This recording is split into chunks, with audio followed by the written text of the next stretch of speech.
Welcome to Award 7 podcast. I'm Rob LaCuria, I'm Tony Ruiz. And I'm Charlie Bright.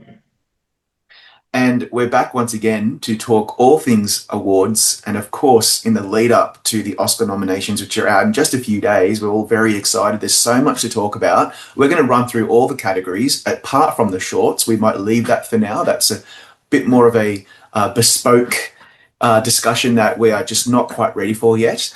And once we get through the Oscar nominations, our predictions, we will then go through our top fives this week, which is our top five films of 2025, which I'm really looking forward to because I can't wait to hear what you both have chosen. And I can't wait to also advocate for my top five films as well. And I'm sure there'll be a little bit of overlap, but I think there'll also be a lot of divergence, which is very cool.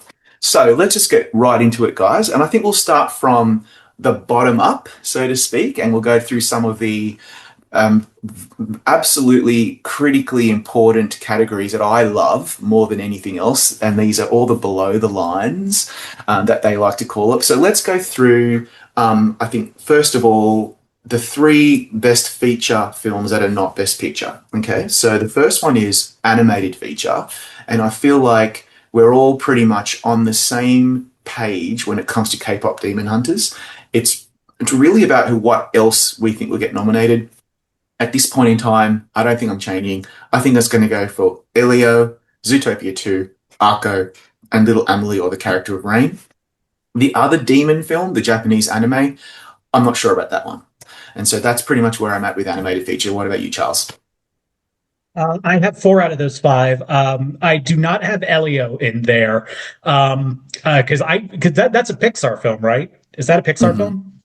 So I Yes. I don't even think I saw any advertising for it. So I mean, like I feel like that movie just came and went out of nowhere. I put in randomly. I put in Scarlet as my fifth slot. Okay. Tony? This is really eerie because I did the exact same thing. Really? Seriously? I have Scarlet as my number five. And No way. Okay. what's on what basis? Like, is there anything that you can point to, or are you just, is it a vibe? For me, it's definitely a vibe. Um, you know, Elio kind of came and went. It was not particularly critically well received, and Scarlet is not a film I know a lot about, but every once in a while there are these out of left field picks, particularly an animated feature, that just seem to like go, oh yeah. I mean, sometimes we go based on the title alone. I mean, a lot of times that's how we pick the shorts. It's true. It's true. A lot of people don't want to admit that, but it's very true.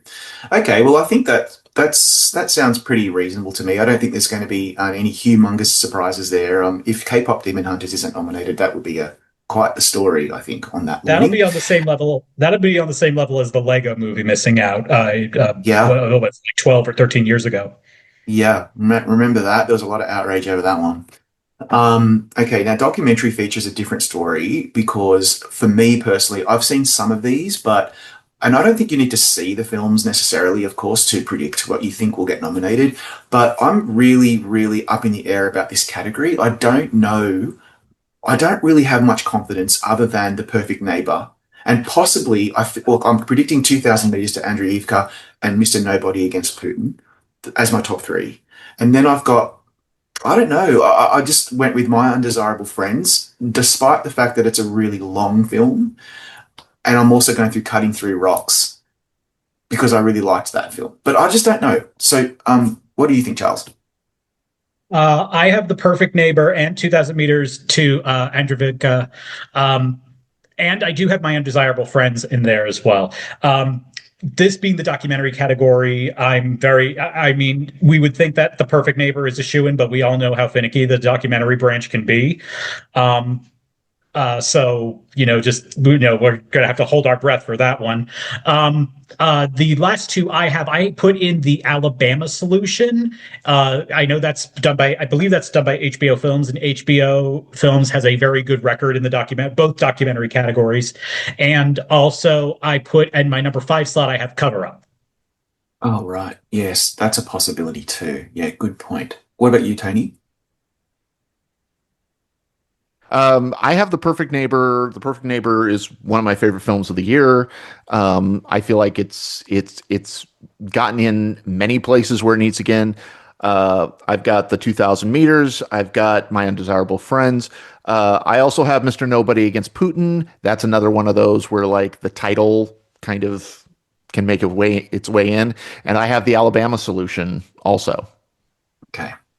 All right, so we have some alignment there, but I feel like this is a category that will probably throw up some surprises, and I'm all for that. Let's go for the surprises. I love those. All right, now, an international film, the big question is, will Neon get all five, or will there be a breakthrough and Neon won't get all five? Now, I'm on the, I know, I pretty much know where you're both headed. I think you're in agreement, but let's just go through. I think obviously, Sentimental Value, The Secret Agent, It Was Just an Accident, No Other Choice, and Surat are the five neon films that are strongest in this category. One of them is going to miss. I think the one that's going to miss is No Other Choice, and I think the one that will make it in, and I think the one that is actually absolutely could even win, is The Voice of Hinduja. Um, I hope that's the five. But no other choice could certainly do it, or there could be something else in that list. There's the German film, the Palestinian film, the Argentinian film, the Taiwanese film. There's some great, great, great films in the shortlist. So, Tony, is it Neon five for five, or are you on the same page as me? I'm on the same page as you. I the one that I'm least confident in, and I'm going to go back and forth on this probably until next Thursday morning, um, because I do think that it would be astonishing to me if Neon went five for five. Yeah. Right now, I have no other choice in, and I don't have Surat getting in, but. I could see a world where Surratt gets in, but I could also see a world where maybe it was just an accident doesn't. Um, Considering how that has kind of underperformed in a lot of places, I'm wondering whether it might even miss for international film. But right now, I feel I have it in there pretty safe. It's in my number three slot. Um, I'm not brave enough to put the voice of Hind Rajab higher than fifth. Um, Yeah. but for me, it's that tricky fourth slot, and I'm probably going to be going back and forth between No Other Choice and Surat. Mhm. Um, right now, I'm kind of more feeling like No Other Choice could win out, only because I think that there's a little bit more kind of this anti-capitalism narrative that might register with more people than a rave movie in the desert. Just I mean, but again, Yeah, that film is not for me. exactly right. Charles, the question then is, will Park Chan-wook finally get his flowers, or is he going to miss? I think he's going to miss. I'm on the same page as you, Rob. Mhm.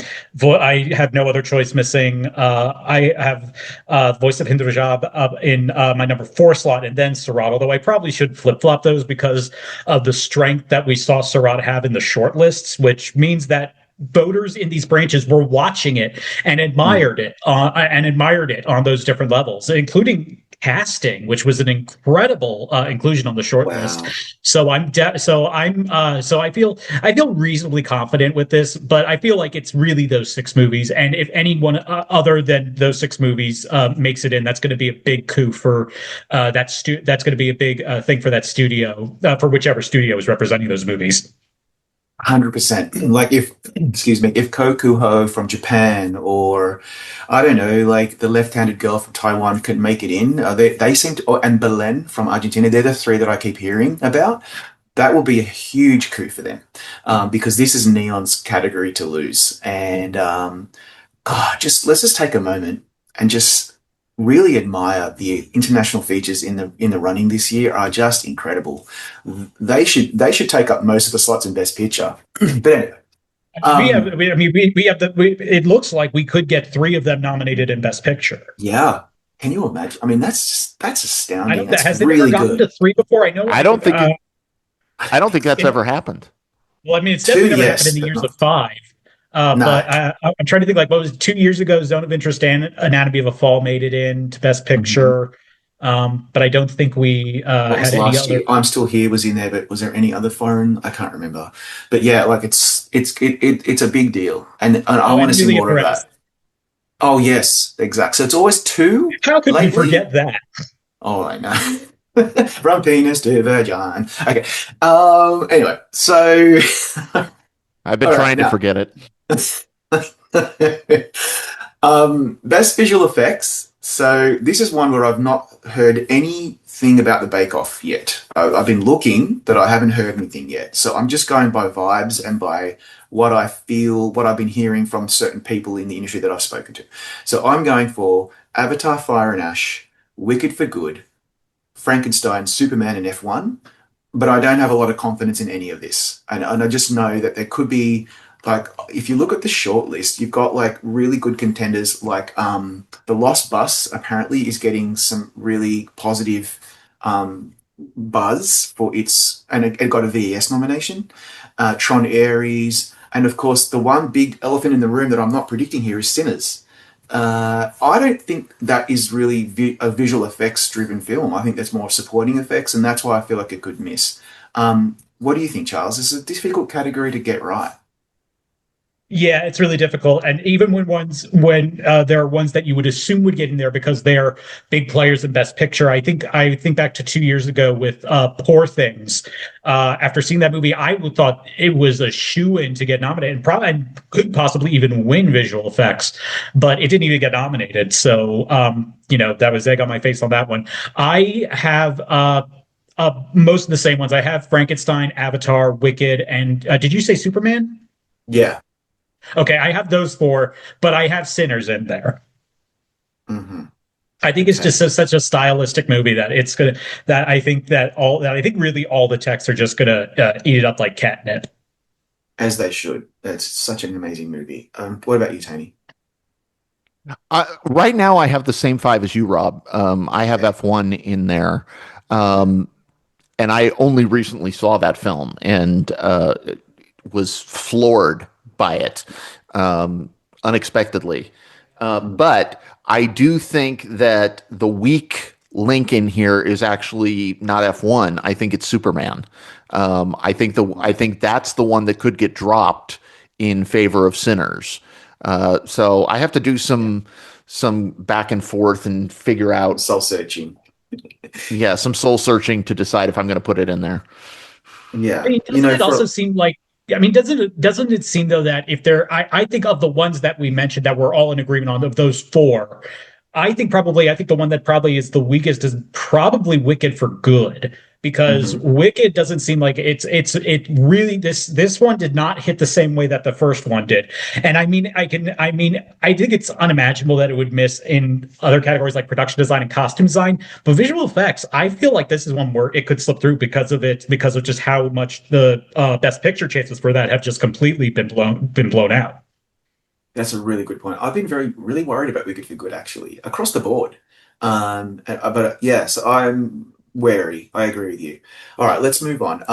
I love the sound category. It's a category that I feel like doesn't get enough attention because they just go for the loudest film. A lot of voters and fans and critics and bloggers maybe don't quite understand how sound works, what sound editing is, what sound mixing is, what re-recording is, what production sound mixing is. So I've been really thinking about this really deeply because I care so deeply about it. And I'm going for Sinners, F1, Wicked for Good, One Battle After Another, and Avatar: Fire and Ash. Now, I have a little bit of inside information from the Bake Off, and I was told this is just one. This is two people who had given me some like tidbits. They said that What is this bake off you keep referring to?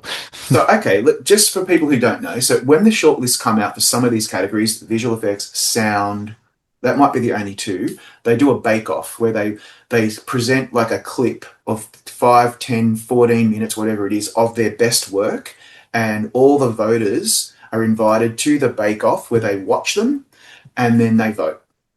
It's like a blue ribbon panel at the Emmys. It's a really good way to do it. I mean, it's just I It's sort of love what they how the used to Academy do. does this. It's sort of what they used to do for the shorts and for international feature. Yeah, Exactly. And so they still do it for sound and they still do it for visual effects. They might even also do it for makeup. I don't know. Please correct me, anyone who's watching this who knows better. But so the Bake Off happened over the weekend, last weekend, and the sound one was really well received, and they all 10 were really, really well received. But there was a couple in particular that I was told blew everyone away, and that was F1 and I'm just trying to remember what the other one was.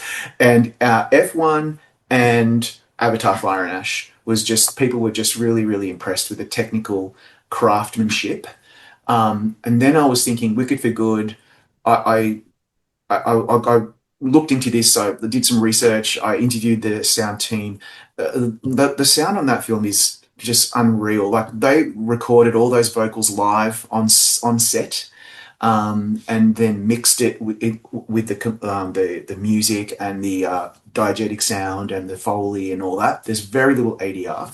And in Sinners, they recorded a lot of that stuff on set as well, even whilst filming in IMAX. And anyone knows an IMAX camera is so noisy, and they managed to get it done. They managed to record that beautiful scene on the in the car on the gravel road. That was all done on live on set by Chris Welker, who's an incredible production sound mixer.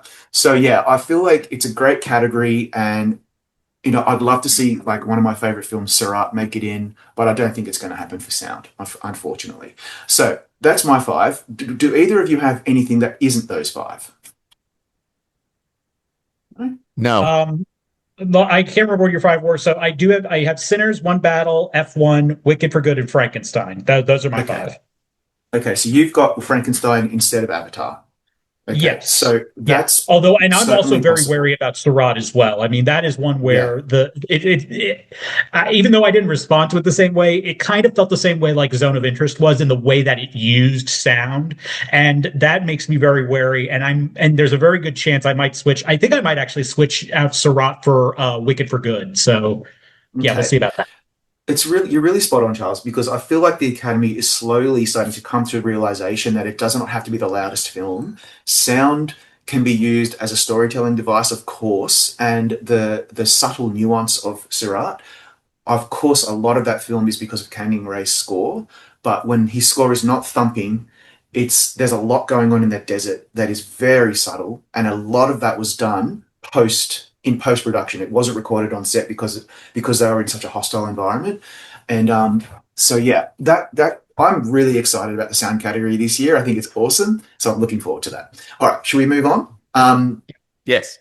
Best original song is giving me a little bit of heartburn because I there's two Sinners and there's two Wicked for Goods, and I feel like Sinners we'll see both or one, and for Wicked for Good we may see none.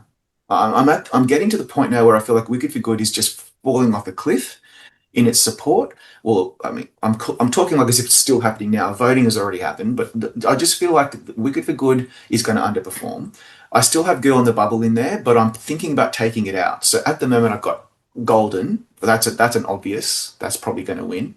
I Lied to You. The highlight of Sinners for me is that beautiful sequence during which that song is performed. Oh my God, just think of that. It's just bring chills.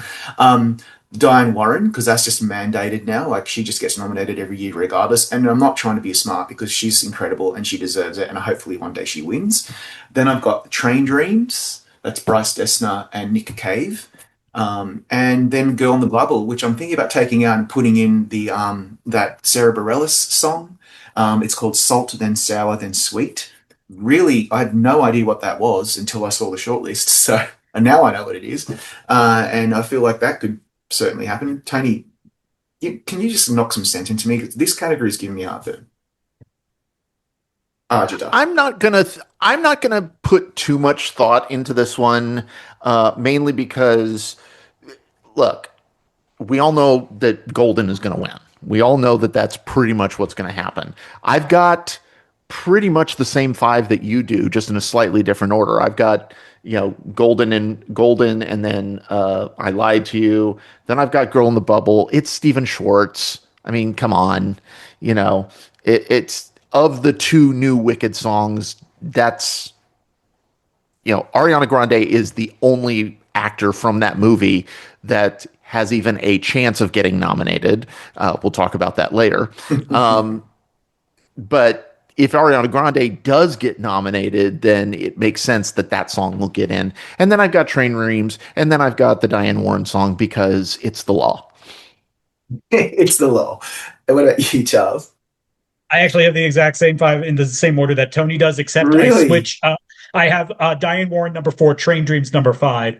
I'm looking at these, and I just want to throw out that I will be very happy if Billy Idol gets nominated, because that would just be awesome. And I wanted to meet. He was at the Middleburg Film Festival, and I wanted to meet him specifically because I wanted to tell him that my mom adores him.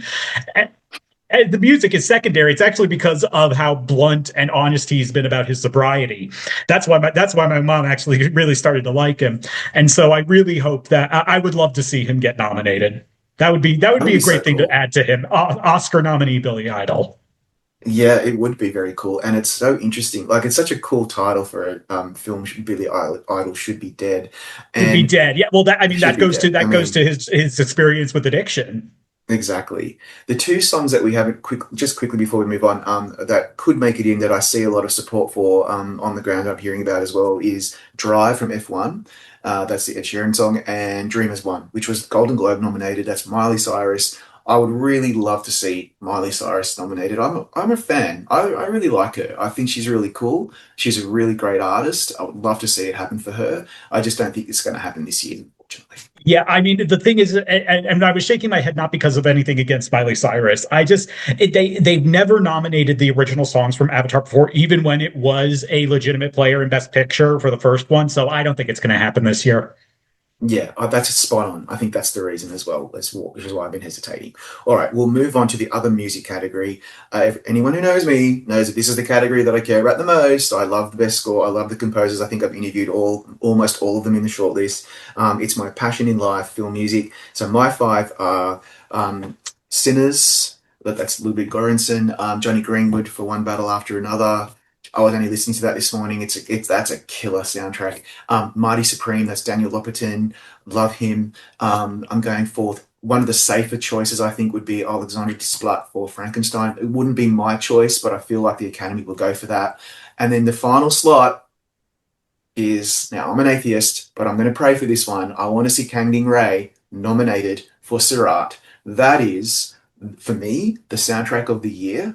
I've been living inside the Sirat score for weeks. I live and breathe it. Kang Ray is one of the best electronic artists on the planet.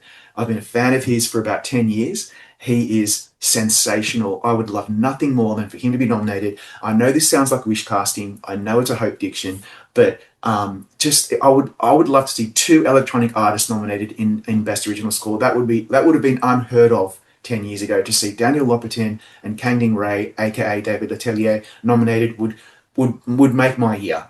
Okay, that's where I'm at. Charles, what about you? I am on almost the same page as you.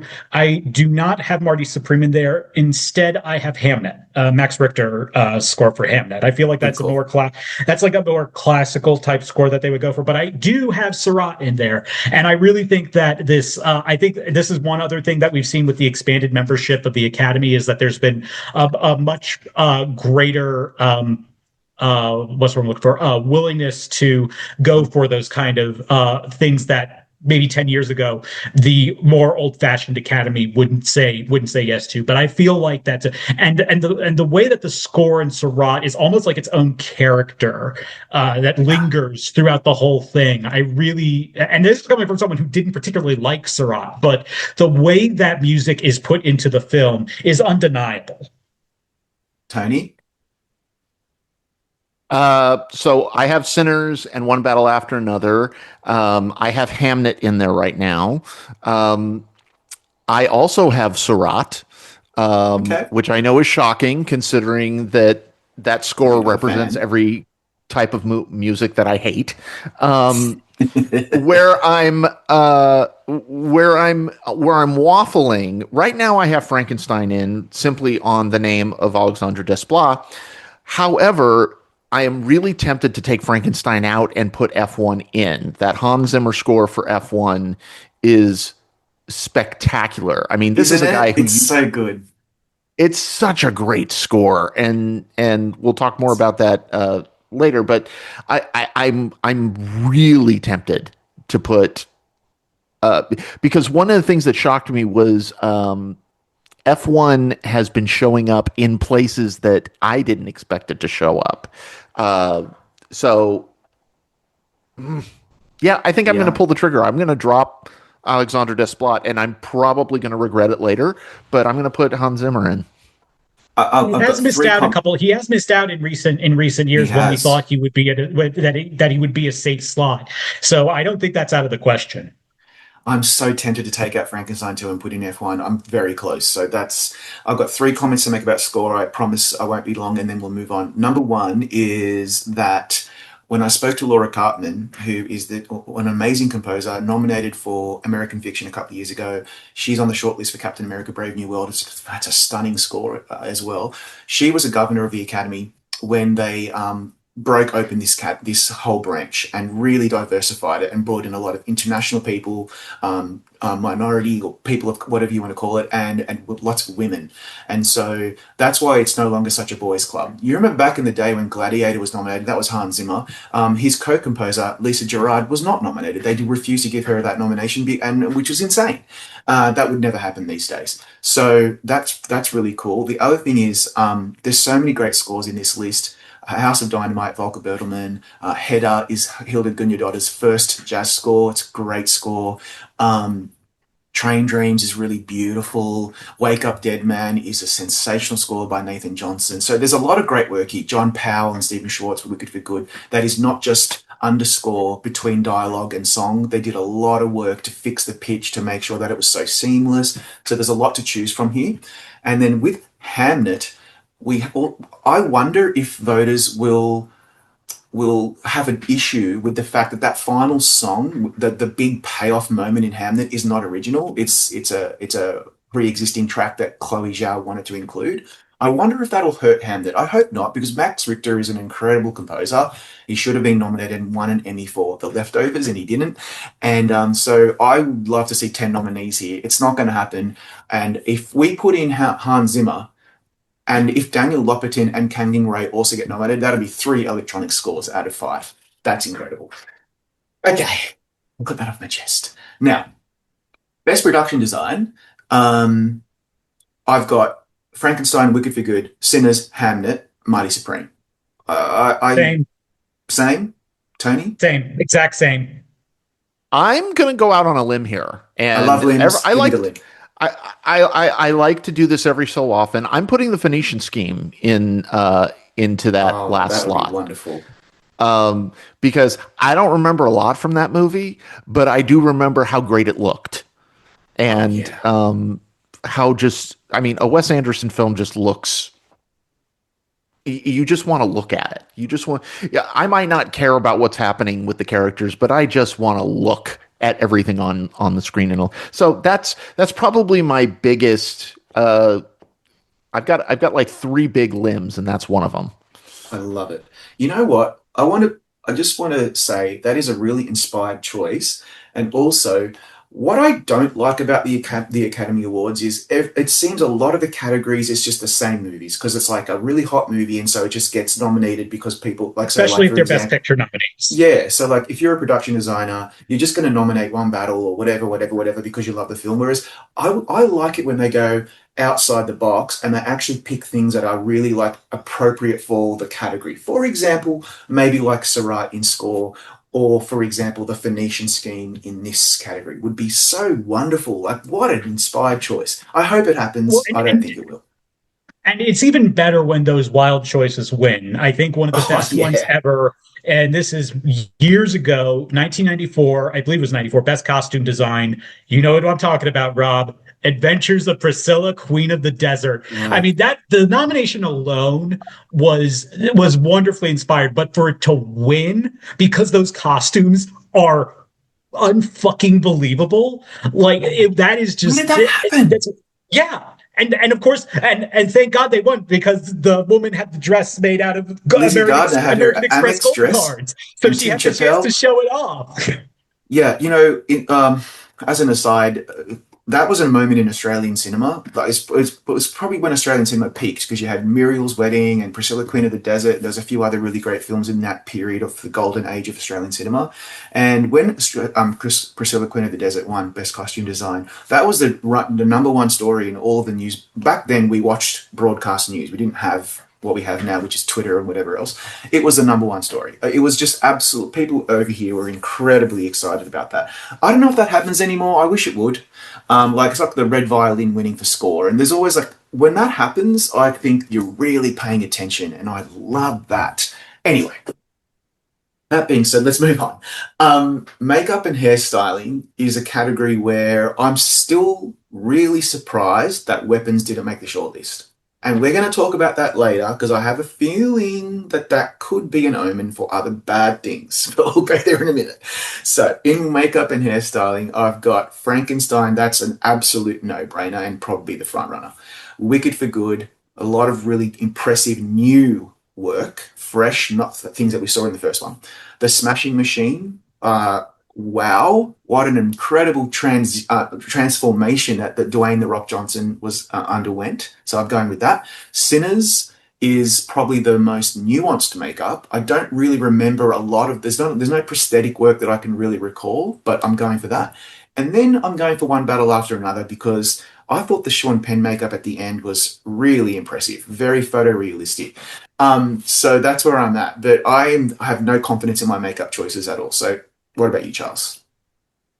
It's funny you mentioned Sean Penn. I was thinking like, what's a standout moment for makeup? But I forgot about Sean Penn's Yeah. last scene in One Battle, and of course I wasn't thinking of the makeup because that's the scene where that gives us the phrase "a semen demon," which is just one of the greatest lines ever. I have the same first four that you have. Frankenstein, Sinners, Wicked for Good, Smashing Machine, and I know that this one will. And just for shits, I'm going to stick with this for my fifth one. I'm going Kakuho. Good choice. I have no idea why. I'm just going for it. If you've seen, I mean, look, just use your eyes. If you see clips from that film, if you haven't had a chance to watch it yet, there's a lot of makeup and hairstyling in that, and it's really beautiful. That is an absolute possibility. And the other, before you go, Tony, the other two possibilities that I think are really possible are Nuremberg I because wonder if you're. I wonder if you're going to say one of mine. yeah, it could be. And then I just the ugly stepsister is like, every once in a while you see one of those Swedish films just make it in for like no one saw coming. It could Like be something like Border. that. Yeah. Okay, Tony, what's your top five? What's your five? Well, my number five is Nuremberg. Is it? Mhm. Yeah, yeah. Look, That film. the makeup's That great. film got enough. I think that film got uh, enough eyes on it. Um, and sure, why not? I think that fifth slot is wide open. So you're not So I'm gonna predicting just one battle and you're predicting Nuremberg instead? yes. Yeah. I think that is spot on. I'm considering it, but I'm just going to leave mine for now. But Kokuho or Nuremberg are definitely in the mix here. Ugly Stepsister as well. And even The Alto Knights, a film that no one really liked. It was a bomb. I noticed, I think Clayton Davis is predicting The Alto Knights. Take take that as you will. I Well, wouldn't notice. we do Yeah, we do have Oscar winner The Suicide Squad. correct. No, just Which Suicide beats Squad. Star The Trek. Suicide Just Squad is the Suicide good one. Squad. The Yeah, Yes, Suicide I Squad hate is how the good there's one that didn't get nominated there. That gave us right. Peacemaker. Yes. Oh, yes, of course. All right, let's move on. So, best film editing, One Battle, Sinners, Mighty Supreme, Hamnet. I feel like everyone has those. And then Yep. I also have F1. I don't see how F1 doesn't make it in. In fact, if it was up to me, F1 would be winning this category. The editing in that film is astonishing. Charlie, The what have you reception got? the reception of F1, and I have the exact same five that you do. The reception of F1 is kind of reminding me of the reception that Ford v Ferrari got years ago, and it's making me think, if it's getting into to enough these tech categories, Is it possible that it could make it into Best Picture? And I think we'll get into that later, but I think Yeah. that's a strong possibility. Yeah, and it's giving me F1 at the moment is giving me Matrix and Born Ultimatum vibes, and Mhm. it could get end up getting 4 or 5 nominations. And frankly, the film didn't quite work for me in the end, ultimately as a whole. But there are parts of that film where where I had mouth open, like, oh wow, this is cinema. And it's probably because I saw it at home. If I had seen it in a cinema, I probably would have had a different reaction, which is why, again, we say this over and over again, but we really got to start seeing more of these films in cinemas. It makes such a difference when your phone's put away and you're locked in and you're in the dark and you've got the sound and the vision. I saw this at home, and so maybe I was distracted and it didn't quite work for me. Anyway, Tony, what are your top five? What are your five? Sorry, Those are we all have the same five. we're locked I'm in. actually right now I'm actually predicting F1 to win. So Yeah, I think that's spot on. It's just really good. It's just the editing is incredible. Wow. And it's those types of movies that the editing branch loves. Yeah. They love fast paced auto racing movies. That's for sure. Okay, let's move on. Best costume design. I think there's a real front runner here, and then there's four. Or there's three, and then there's an outside choice where we're probably going to not be aligned. So Frankenstein costumes. I didn't like Frankenstein that much. It just didn't work for me, but the costumes did. The costumes blew my mind. So that's getting in. I think Wicked for Good's going to get in, but I think it's in trouble because people might think, oh well, it's why should we nominate it again? This costumes are similar. If you look into it, the costumes are not really. There's a lot of new costumes in this film, and it's beautiful to look at. So Wicked for Good. I got Hamnet. Maybe that might miss because it's the costumes are drab. I don't know. I don't think so. I think it's in Sinners. That for me. The costumes in that film are just incredible. And then that final slot, I decided to go with Hedda. And the only reason for that is because there's a lot of costumes in there. They like a lot. It's period. It's beautiful to look at, and I don't know what else to put in instead. So, Charles, what can you talk some sense into me, please? Same five, same No five. way. Are you Yeah, serious? no, I have. Yeah, no, my order is Frankenstein, Sinners, Wicked for Good, Hedda, and Hamnet. Okay. And Tony? I've got everything. I don't have Hedda. I put in Kiss of the Spider Woman.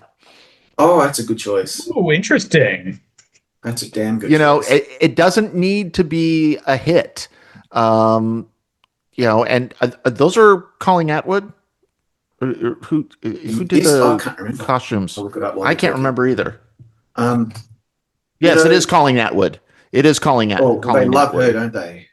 They love That's Yeah, her. true. Yeah, So she has 4 Oscars. So I mean, this is yeah. one of those. These craft categories. You see the same people getting in. She's a legend in costume design.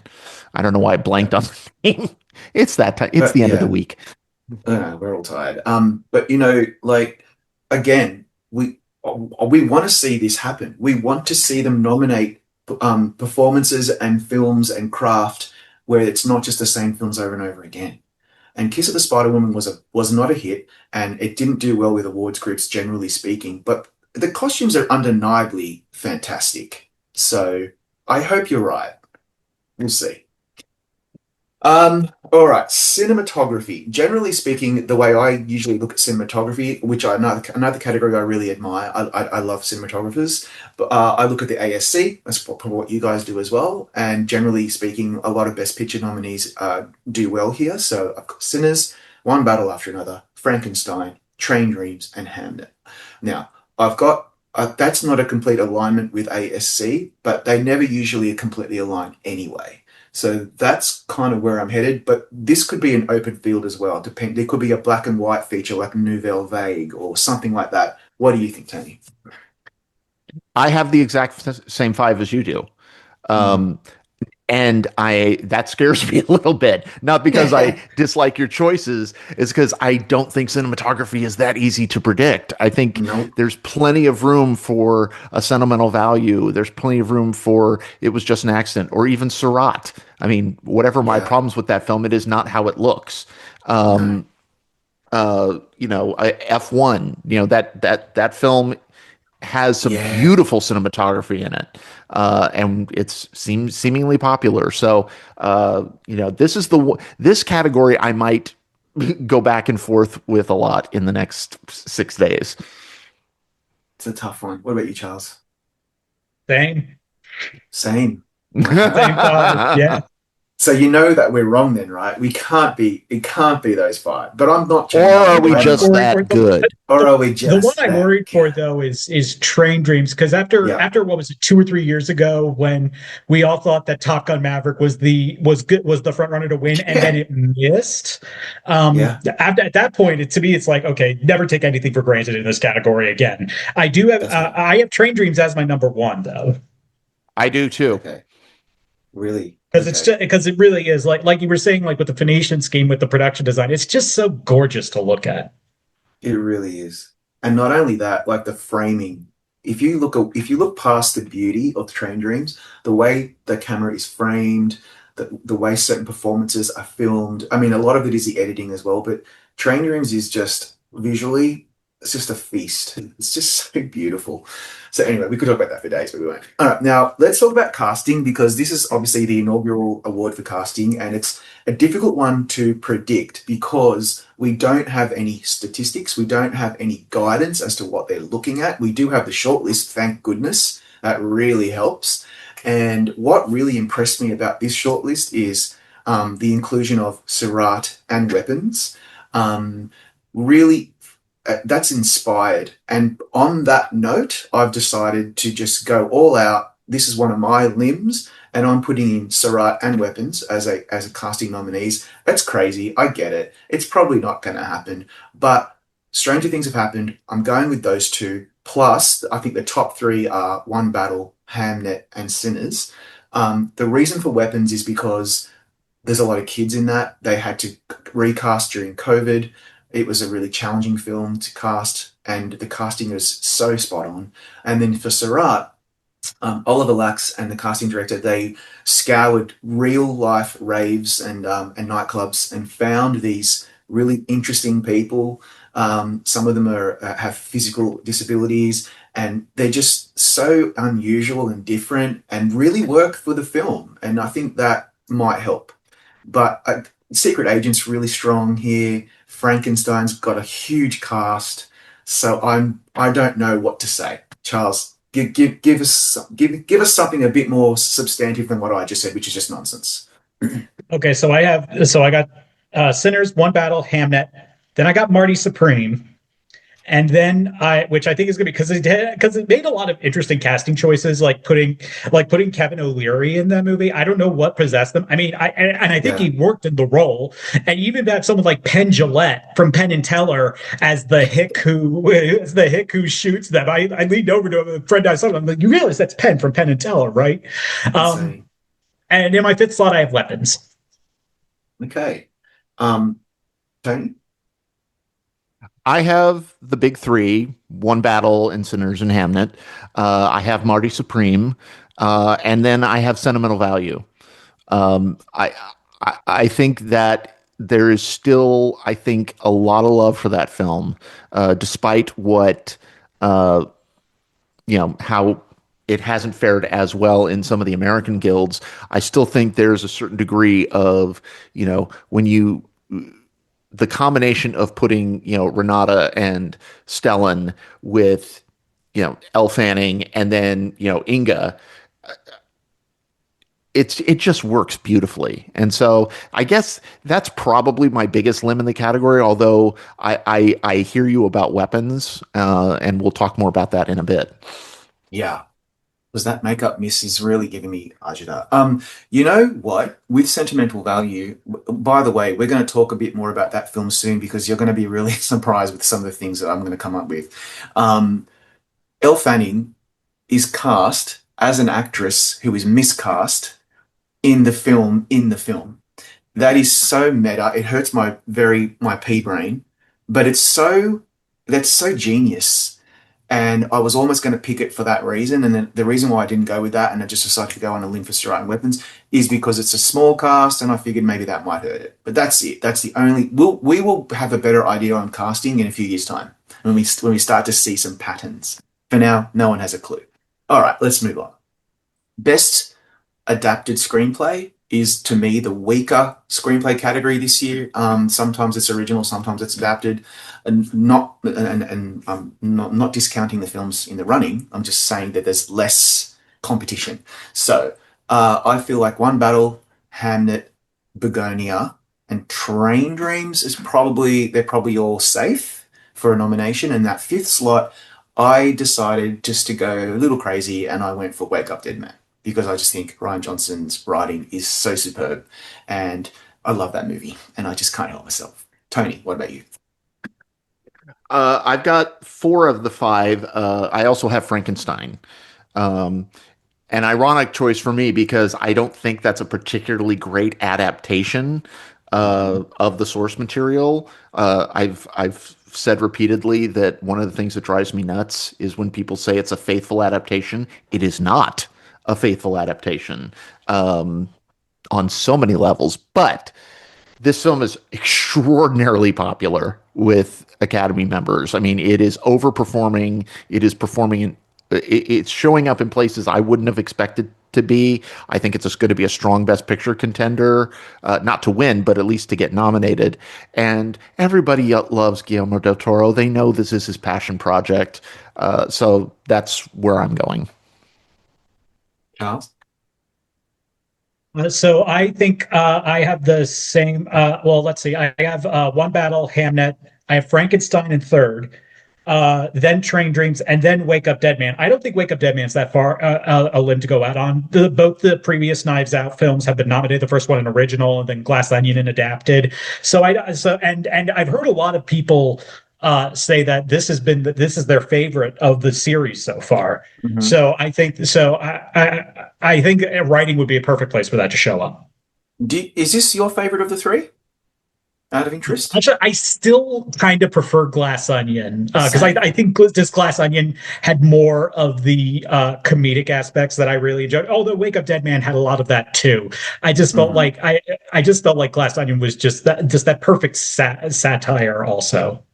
Yeah, and yeah, I really love the performance of what Kate Hudson in that film, which we'll Oh talk God, about no, she's soon. so fucking hilarious in that So movie. damn good. She should have been nominated for that. Okay, best originals. Oh, Tony, did we go over yours? Yeah, what Yeah. were Yeah, we did. your? Yeah, Yeah. we I did. said Okay. Frankenstein. Oh, that's right. Okay, so now best original is really, really stacked. I have Sinners, Mighty Supreme, Sentimental Value. I think those three are locked, and I'm pretty sure you guys are on the same page there. If you're not, then you're crazy. No, I'm kidding. Well, you are crazy. And then I then have Weapons. I'm not confident about this at all. I'm not. Every time I mention Weapons now, I'm going to be saying I'm not confident about this. I've got this paranoia about it. And then fifth slot, I have The Secret Agent. What about you, Charles? Um, I have four out of those five. I got Sinners, then Marty Supreme. In fourth, I have Sentimental Value, and in fifth, I had The Secret Agent. I had Weapons in here, but I took it out for The Secret Agent. And in my number three slot, I am still predicting it was just an accident to get nominated for screenplay. I think this is a place where it still stands a decent shot of getting nominated. After rewatching that movie, I was really struck by the dialogue, especially during that extended take towards the end with that's like 15 minutes long. I really feel the writing for that is incredible, and so I think this is one where it's Jafar Panahi will break through. I really hope so.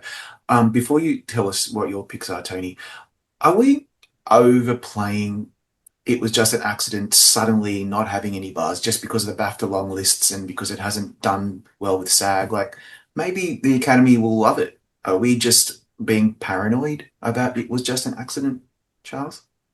I think it's just how things are looking right now. It Mm. feels like the momentum has kind of like sputtered out for it. And it would be great if it got in for more nominations. But it just feels like And the weird thing is that with what's going on in Iran right now, this might be something that could elevate its chances in either this category or international feature, or something could happen like what we saw. What was it? 24 years ago when Spain decided not to submit Talk to Her for the international feature, and then Pedro got nominated in both directing and original screenplay and won the original screenplay award. Such a So great I mean, moment I to win really feel Pennant. I feel like this one is but I feel like this is probably the one where it has, other than international feature, where it probably has the most solid ground, at least at this moment. Yeah, okay. I hear you. I think you're right. Tony, what about you? Yeah, I don't have Secret Agent, and that's probably dumb of me. But I have Sinners, Sentimental Value. It was just an accident. Marty Supreme and Weapons. Okay. And I'm actually feeling okay about that. And we'll talk more about why I think your worry about Weapons might be unfounded. I Um, hope so. I will so say this one other one. We I want to. I don't have it predicted, but Sorry Baby is something that has really been getting at. They've been putting that in front of the right people, and it's been striking. It kind of reminded me in a certain way of how the reaction to Anora last year, where there was just something about the movie that just everybody just really dug it when they saw it. And I feel like Sorry Baby is something, and especially here in screenplay, this is a place where that could really that could really be a player. And hell, it didn't hurt that Julie Roberts gave it a specific shout out at the Globes. While they were voting. Like it's the perfect timing. Thank you, Julia Roberts. Yeah, I think that feels like a screenplay nominee. Like it does feel that way, and I'm thinking about putting it in, but for now, I'm just going to see what happens and not do it. Okay, so that's the screenplay ones. Let's now move on to the acting categories. Some of these are giving me severe migraines. So, best supporting actor. I have a feeling we might all be having the same ones. So Stellan Skarsgård, thank God he won the Globe. I'm still grieving he didn't win. He didn't get nominated at the Emmys for Andor. Paul Mescal, maybe category fraud, but okay, I'm happy for him to be nominated. So whatever. Sean Penn, Benicio del Toro, and Jacob Elordi is what I've got. What Yeah, about you, that's what Chelsea? I have it. I have it. Stellan, Jacob, Benicio, Sean, and Paul. That's how I And have it. and what about you, Tony? yeah, I have the same five. I have Stellan, Paul, Benicio, Jacob, and Sean. So, who's most at risk in this category? Because I don't see any of them missing. I can't imagine it. But it could happen. And if it does happen, I I don't really mean, know who else is there. I really, I in mean, terms of there's that. Adam Sandler for Jake Kelly, but that movie's just Right, of not course. hitting. So It's I just mean not that hitting. movie's is just not hitting. And then there's also Delroy Lindo for Sinners. So Yeah, Miles that is a Caton. distinct possibility as Or well. Miles If Caton. Yeah, or Miles Caton. Miles Caton, yeah, he got in at SAG, yeah. Isn't it? I feel kind of sad for Adam Sandler because he should have been nominated for Uncut Gems. Obviously, there's a bias against comedic actors. We talked about Jim Carrey last week and how he missed out for Truman Show and Man on the Moon. Um, I feel bad for Adam Sandler. I didn't like Jay Kelly that much, apart from the score and his performance. I thought he was great. I feel he's going to miss again. I really don't think he's going to get it, and that's a shame. This is his big chance. Oh well, life goes on. Now, supporting actress. This is where I start getting nervous because everyone is so overconfident about Amy Madigan. She's got the narrative. She's got this great, amazing performance, and it's an iconic character that people will dress up at Halloween as for years to come. But are we are we getting too excited about this? Like, Weapons missed out in the makeup shortlist. That really has bothered me. Also, we've seen female actors in horror films miss in the past, and Weapons, like, I don't know if a lot of the steak eaters, the older, whiter members of the Academy are really going to watch this movie. And I'm worried about it. And I want her to win. I want her to be nominated so bad that I'm going to be very disappointed. And I think maybe I'm setting myself up for that disappointment in case. I think that's what I'm doing. Tony, talk me out of it, I do that. please. I do that plenty on so many things. So I completely get where you're coming from on that. It's like a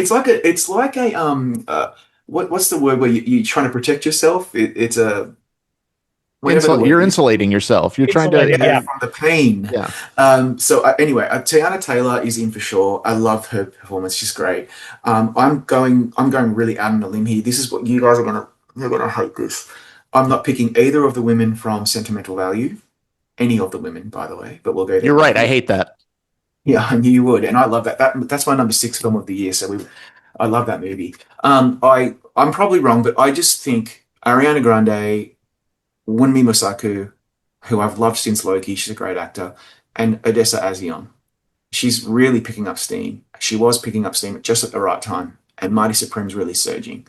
That means no Inga, and that means no L, and that's really heartbreaking because they're both fantastic. If I had to choose between one or the other, I'd probably go for L. Most people will probably go for Inga.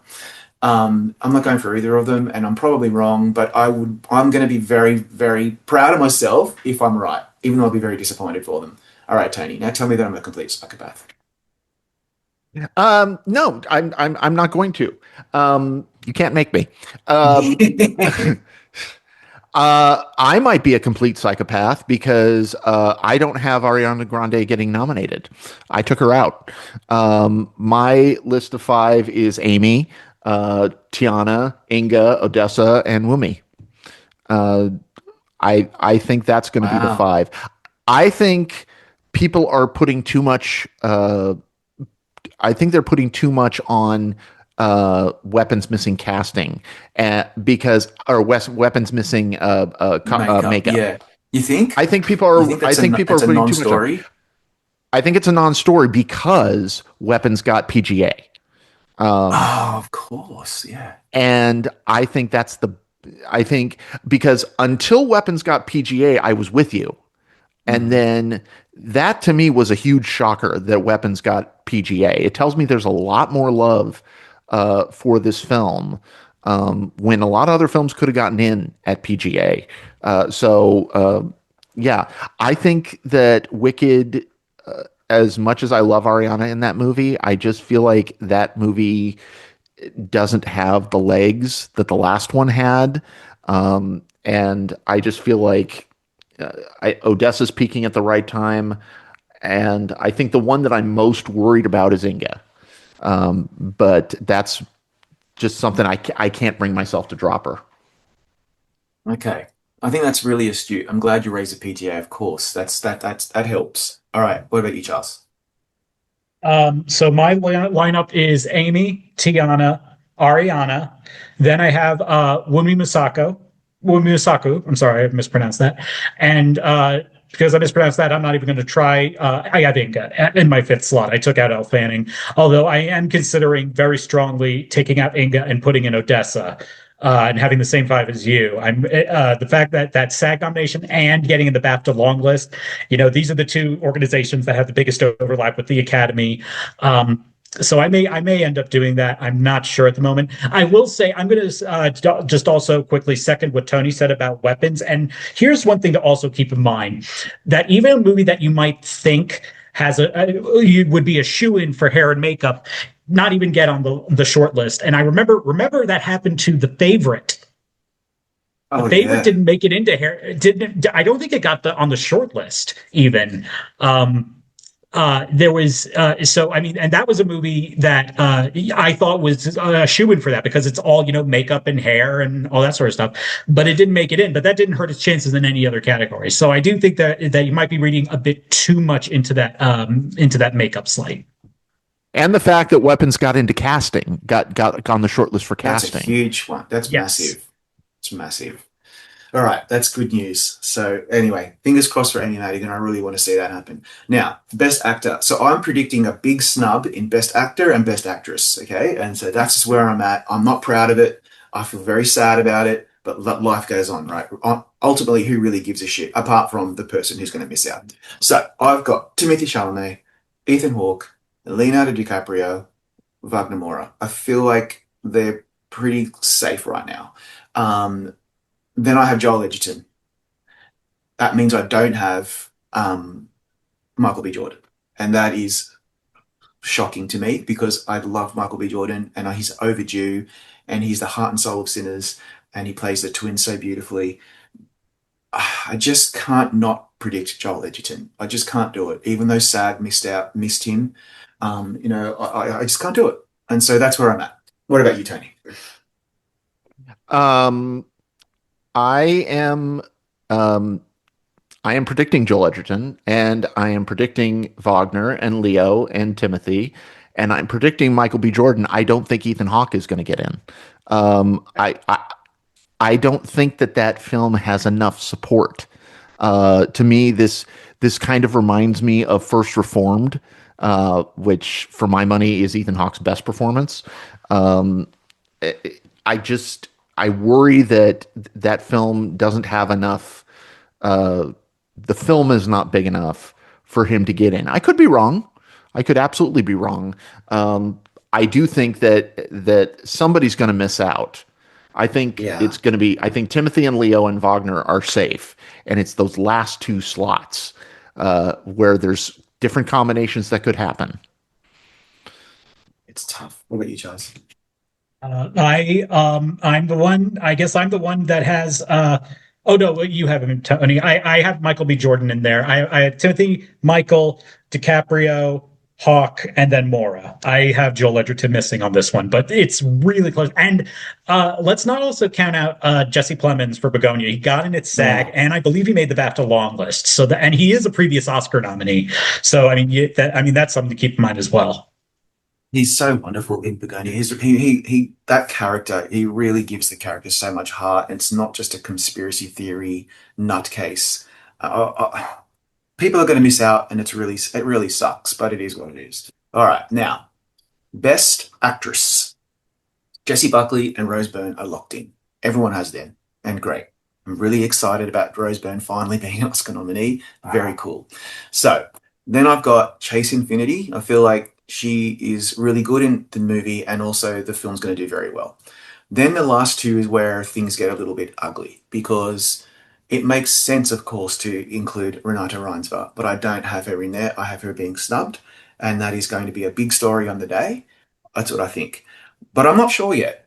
I currently have Emma Stone for Begonia, and I currently have Kate Hudson for Song Sung Blue because I just feel like they're really pushing her at the moment. She got the SAG nomination. She's beloved in the industry. Apparently, according to our friend Shadan Lucky, everywhere you drive around in LA right now, there's just billboards everywhere of her in that movie. It's just everywhere. And but look, there's 10 women in the running here that could make it in. Like Tessa Thompson should be in the running, should be nominated for Hedda. She's so good in that movie, and she's probably going to miss out. So who else am I missing, Charles? Like, what? Talk me through this because this category is all over the place for me. I have pretty much the same. I got Jesse Buckley, Rose Byrne. I do have Renata getting in, then Chase Affinity, and then Emma Stone. I am very weary though because I see Amanda Seyfried for the Testament of Anne Lee, and it feels like that one is also one that's making a late surge. So that's one that I'm keeping my eye on. But I don't know if I'm going to be bold enough to go out for that one or for Kate Hudson. But I do kind of agree that if anyone is probably most at risk, I would probably say Renata or Emma Stone. I think it really depends uh, on uh, on whether how strong Begonia is because it is a big potential for Best Picture. But I feel like it's either like both of them are going to get in or neither of them are going to get in. Yeah, Tony. I have the exact same five as Charlie in the exact same order. Um, I do think that the international vote is going to bring Renata in much the same way as Sandra Hüller wasn't nominated at SAG and still managed to get in. Um, Ironically, that was also my favorite female performance of the year, just like Renata is my favorite female performance of this year. So, I'm hoping that my fairy dust will apply to that. Let's hope so. But it's a tough one. Again, people are going to miss out, and it's going to be really sad. Speaking of missing out, best director again, we could have 10 and be totally fine. The big question is, will the DGA repeat? like will there be 5 for 5? It doesn't happen very often. Usually, as we all know, the Academy is a bit more international in its perspective and outlook and scope. But that being said, I am going with the five at the DGA. I'm being a bit boring. I don't see how Josh Safdie misses out if Marty Supreme has been surging. I don't see how Guillermo del Toro misses out if Frankenstein does so well below the line. I don't really see Ryan Coogler missing for Sinners or Chloe Zhao for Hamlet, and of course the frontrunner Paul Thomas Anderson for One Battle After Another. Now, Jafar Panahi is absolutely in the running, and he should be nominated because, again, when you think about that film, particularly the last 10 minutes, the the impact that film makes on you as a viewer is all because of his skill as a filmmaker, and it feels like an Academy Directors Branch choice. I also think that the outside possibility here, call me crazy, is Kauthar Ben for the voice of Hind Raja. So, I'm going with the DGA 5. Charles, do you think the DGA 5 will go 5 for 5 or not? I do not. So I have Paul Thomas Anderson, I have Ryan Coogler, I have Chloe Zhao, and I have Guillermo del Toro. Now originally I had Jafar Panahi in here for a long time. At one point I even put him just to see how it felt. I put him as my winner. But after the Golden Globes, I took him out and I put in Josh Safdie. However, right before we started recording, I was looking at my lineup. I took out Josh Safdie and I put in Kleber Mendoza Filho for The Secret Agent because that film is really surging right now. And Mm-hmm. I really feel that if there's going to be that international thing, it's going to be reflected here. That's a very astute choice. Tony, what about you? I have the same four as Charlie. I did not put Kleber in there. I put Joachim Trier. Another I one. think he's going to be. I think, but I'm very tempted to switch to Kleber because I do think there's going to be an international director in there, and so I just feel like right now I'm going with I think Joachim has a little bit more in terms of that film is going to possibly get more acting nominations, whereas Secret Agent only has probably Wagner getting in. But I could totally be wrong about that. I'm not confident. I'm not going to change it. I really think I'm going to stick with this five because I just hear this little voice in my head saying, "Don't change. You'll hate yourself more than you will in other Yeah. categories." Yeah, don't change. Let's just go with it. Okay, so that's where we're at. Now, when we look at Best Picture, I feel like the top six are locked in. So that's One Battle, Hamlet, Sinners, Mighty Supreme, Sentimental Value, Frankenstein, in whatever order, with One Battle at the top, and Hamlet probably second and Sinners probably third. That's generally what a lot of people are predicting. Okay. Okay. So then there's the top, there's the That's next, my those top last six. four. That's my top six in that order. Exactly. Great. So when we look at the last four, that's when they're really up in the air. And so I'm just going with what I think, but I don't really have a lot of argument to support or evidence or whatever to support my argument. I'm just thinking Begonia, The Secret Agent, Weapons, and F1. That's my last four. Charles, do you have the same or do you have something else? I got a bit different. So I have the same. I have the top five. I got One Battle, Sinners, Marty Supreme, Hamnet, Frankenstein. And I do have sentimental value at number seven. At number six, I have Secret Agent. Mhm. Number eight, I have Train Dreams. I still think that's going to be a good player there. I am sticking with It Was Just an Accident in my number nine slot, and my number 10 slot, I have Weapons. Okay. And before you go, Tony, I think if it was just an accident does make it in, a lot of us will be saying, huh, okay, so it wasn't, we read too much into the BAFTA long lists and blah, blah, blah. I hope you're right, because that film deserves recognition. Anyway, Tony. I have a lot of the same ones as Charlie does. The one that I have Weapons, I have Train Dreams. The one that I'm debating taking out is Begonia. I can see a scenario where Emma Stone and the screenplay are the only things that are nominated. Um, I'm debating taking out Begonia and putting in either The Secret Agent or F1. Right now I'm feeling like I should put in The Secret Agent, but part of me really wants to put in F1. Um, just because of how much technical stuff it got in at PGA. I just feel like that could be. I don't think PGA is going to. I think some of the PGA ones are going to miss out, and so I might. I think my gut is telling me to take Begonia out and put F1 in, and not put in Secret Agent. Sometimes the international feature frontrunner doesn't make it into Best Picture, even with Yeah, acting nominations. So stay tuned. Watch this space. stay tuned.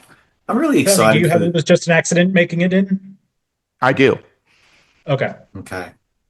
I'm excited. I can't wait to find out what the top 10 will be.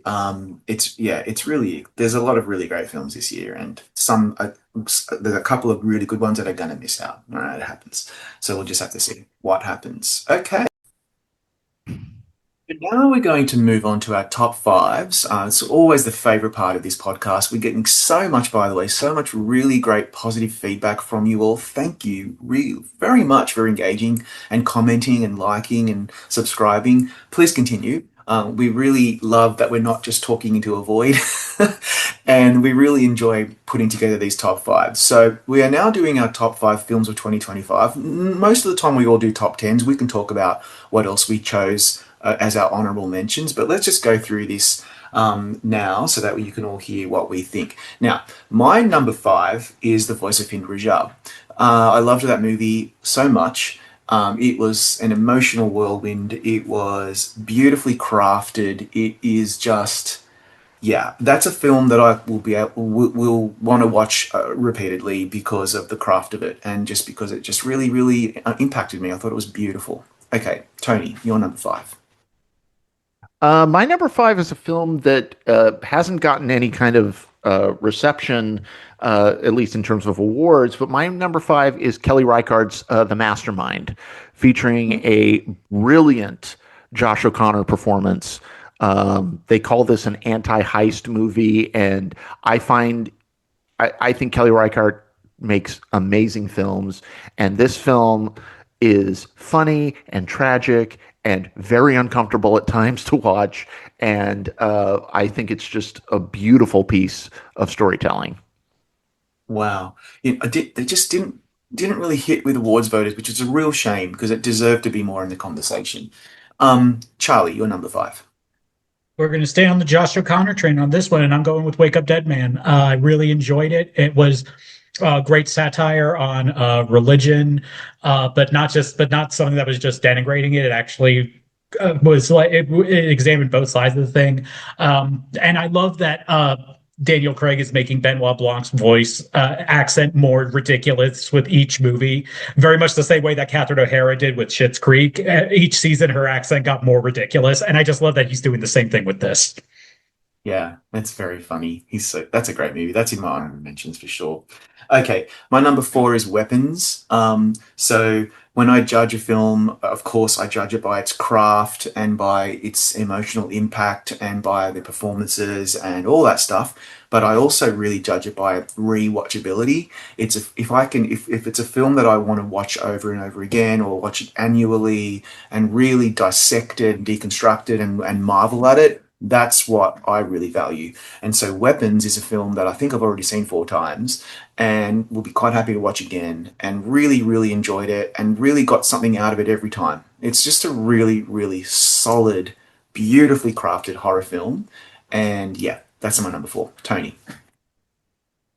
My number four is It Was Just an Accident. I think Jafar Panahi continues to make amazing films, and this film definitely has the best ending of any film this year.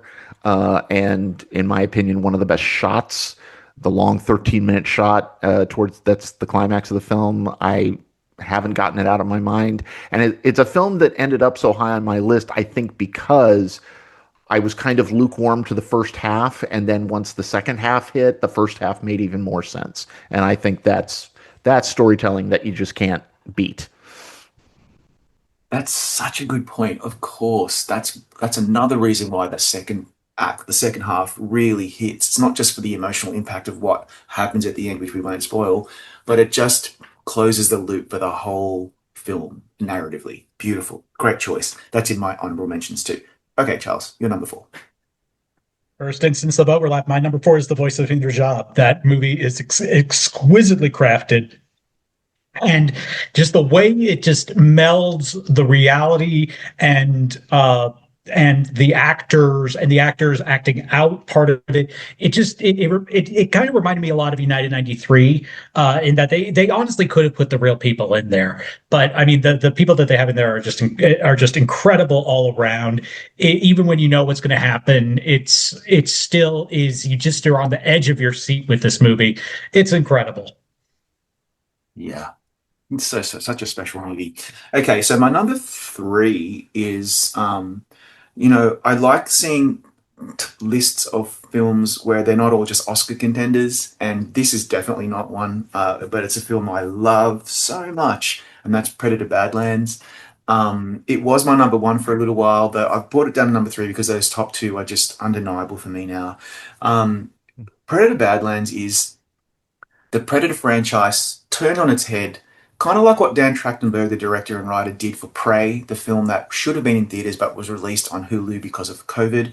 And he made the Predator alien thing like a real life, like humanized person with feelings and is like the good guy and it just works. Elle Fanning is so good in that as well. It's a beautiful film. I wish it was on shortlists for makeup and visual effects and sound, but it's not, alas. I love that movie so much, and that's a film that I will watch over and over again. Tony, you're number three. Uh, Predator, actually, two of the films you've mentioned, Weapons and Predator, are both in my top 10. Oh, So we're good. definitely getting some overlap. Number three is Sentimental Value. Uh, I think nobody does really good, flawed characters the way Joachim Trier does. This film is beautiful from start to finish. It is beautiful to look at from start to finish. It has, in my opinion, the best ensemble of the year. I don't think any four performances could be more perfect in sync. I think it has a lot to say about memory and about family and about boundaries. It just haunted me from start to finish. Yeah, that's my number six, and also I think that's the ending that I most like. I remember actually out loud clapping, going, "Yes, what an ending!" I just thought that film was dynamite, so good. Charles, you're number three. My number three is It Was Just an Accident. I absolutely adore that film. I think it's an incredible. I mean, it's gripping, but it's also weirdly funny at times. I mean, I remember texting you, Tony, when you said that you watched it, and I was like, "How many times did you laugh?" And you were like, "More than I thought I would," especially with that plot. And again, and I said this when I in our first episode, I think I might have said, or first or second episode, it's the best ending of the year. Yeah, it certainly is. It's right up there with sentimental value for me. What an ending. That ending makes me nauseous. Every time I think about it, I visualize and listen to that shot. I feel Talk nauseous. about sound design. Talk Right? about sound design. It's kind of like it's a zone of interest type feeling. And if a film does that to you, that's special. That's art, mate. That is so good. All right. Anyway, speaking of my one and two, I've been changing back and forth a bit lately, but I'm locked in, and I'm not going to change. They're both incredible, but my number two is Surat. Um, no secret how much I love that movie. Yes, I know it's divisive. Yeah, I totally understand your arguments against it. It didn't work for you. I get it. But for me, I think I've all now watched it how many times? Like three times, and I know that I'm going to want to revisit it a lot, mostly because of the music.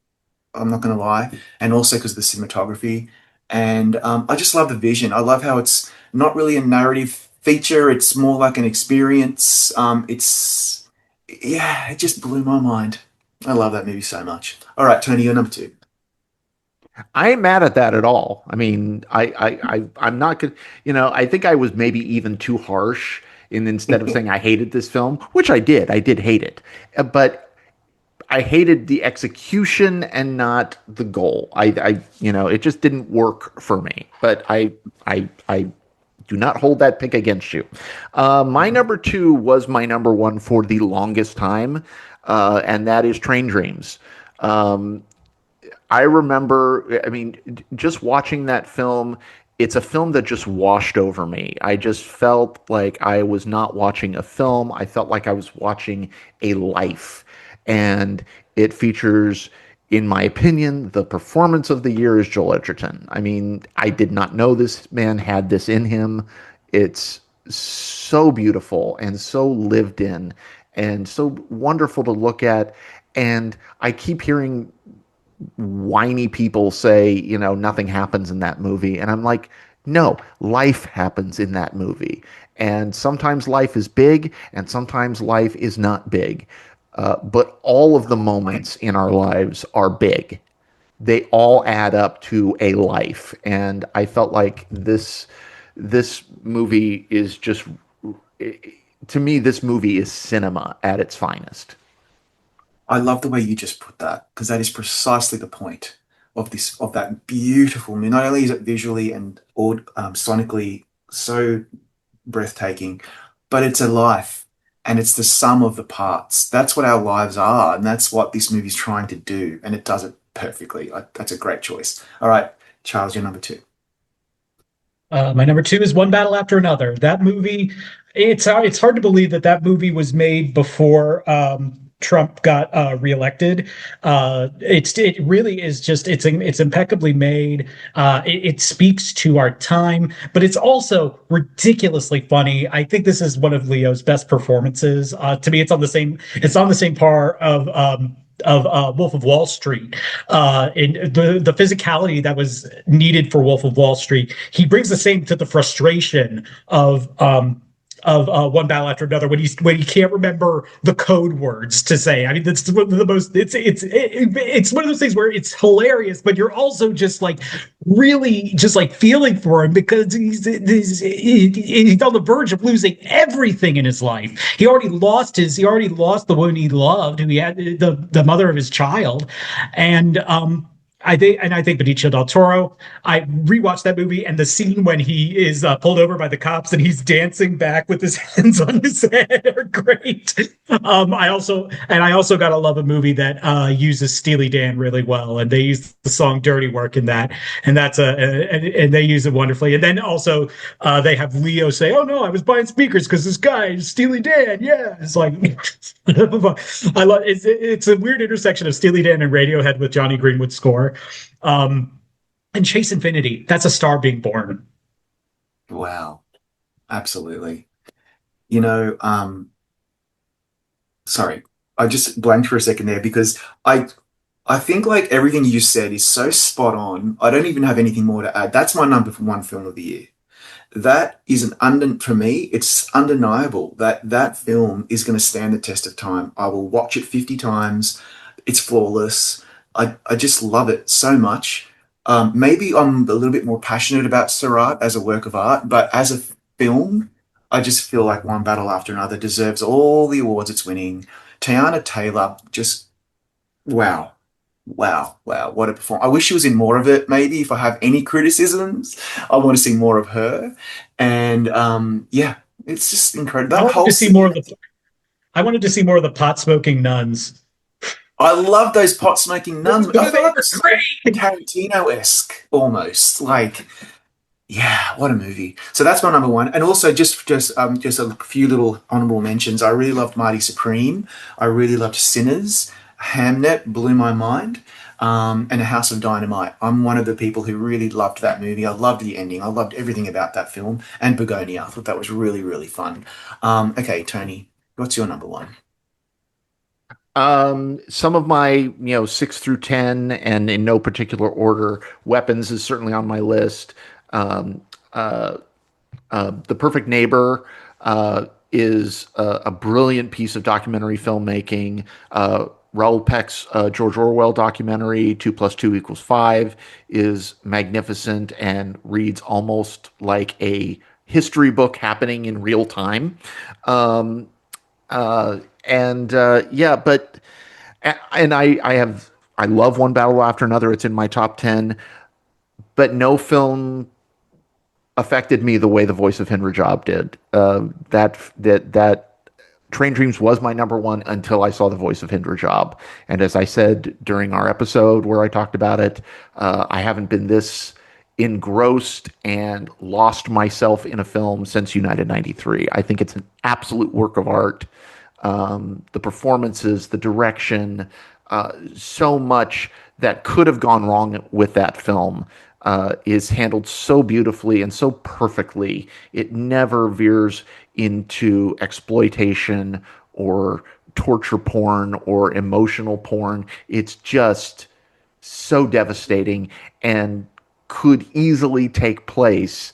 You could replace the setting with like what's happening in Minneapolis right now. You could replace the IDF with ICE agents and save your letters. I don't care what you think. But I just think that there's so much about that film that's universal. It just floored me. Everything you just said is so spot on. Like Katha Ben Hania, the way that she was able to thread that needle so it's not exploitative, and it's not manipulative, but it really hits you right between the eyes. And technically, it's such a beautifully made film. What a choice. Charles, what's your number one? So I may be on sort of like the same page as you, Rob, where One Battle may actually be my favorite movie of the year, but number one was just such a distinctive one for me, and that's Pillion. It's such a bizarre, crazy movie. But what I love that it does is that it shows the idea of different types of that relationships are what are in an individual thing for each one is different, and that includes BDSM, kink, whatever you want to call it. It's just I like that it showed this as a dysfunctional but as still a somewhat functioning relationship, but also sort of observed it from a certain like perspective, absurdist perspective, because there is some stuff about it that is just weird for some people. But I really feel I know Alexander Skarsgård has gotten a lot of notice for it, but for me, Harry Melling's performance in that is really spectacular. And the journey we see his character go on by the end of it, I have never been more proud. I don't think I was more proud of a character in a movie than I have been in the past several years, seeing what his journey is in that movie. And I really thought it and I think it's a really great debut from Harry Lighton. This is quite a statement to make as a debut film. So that's my number one. The One Battle might actually be my number one, but I like going with something strange, and so Pillion was that for me. Yeah, I hear you. That's why I was like, oh, Surratt, one battle, Surratt, one battle. And I get it. And like these things change over time, and maybe in a few years we will swap things out. But yeah, guys, they're great choices. The only one that I have not seen of all of the films we've talked about is Pillion. I have a screener for that I now. I meant to just say my honorable mentions: Oh yeah. Weapons, Marty Supreme. But there's another one that hasn't been mentioned, and it's the new Bradley Cooper movie. Is This Thing On with Will Arnett? Oh That's yeah. what I actually really enjoyed that movie, and I think Will Arnett gives an incredible performance in that movie. I think he's wonderful in that movie, and we're Mm. getting to see him do something that we really haven't ever seen him do. We've kind of seen him with the voice work on BoJack, but with this movie, it was something else. And I really like Bradley Cooper's character in it. He's really funny in it. He's one of those, kind of like Kevin Costner. He knows how to take a lot of different things, but he doesn't hog the spotlight, at least too much. Yeah, that film just did not really take off, did it? I think maybe it released too late and a lot of people didn't I see don't think. Well, it. I also don't think it was supposed to. I really don't think it was. I don't. I really don't think this was. I think this is something that just Bradley Cooper wanted to make, Right. and he wrote it with Will Arnett. So I mean, I think Yeah. that's something that also works well for it as well. Yeah. Well, that was a really great discussion. For all of you watching, listening, reading, make sure you go and check out all those films if you haven't yet. In the meantime, make sure you like, subscribe, comment. We love hearing from you. We'll all be all over social media, and don't forget the nominations are out next week on Thursday morning, and we will be doing a live reaction video to the nominations announcement. And then once that's over, we'll just continue yapping with shock and awe and surprise and tears and laughter, And you know, potential rage. and potential rage, of course. And I'm It really looking wouldn't be an forward to Oscar that. nomination morning if there wasn't any rage. Correct. We absolutely, because this is the stuff that really matters. In the meantime, everybody, have a really great rest of the week and weekend. Stay safe out there, particularly our friends in Minneapolis, and we'll see you on the flip side.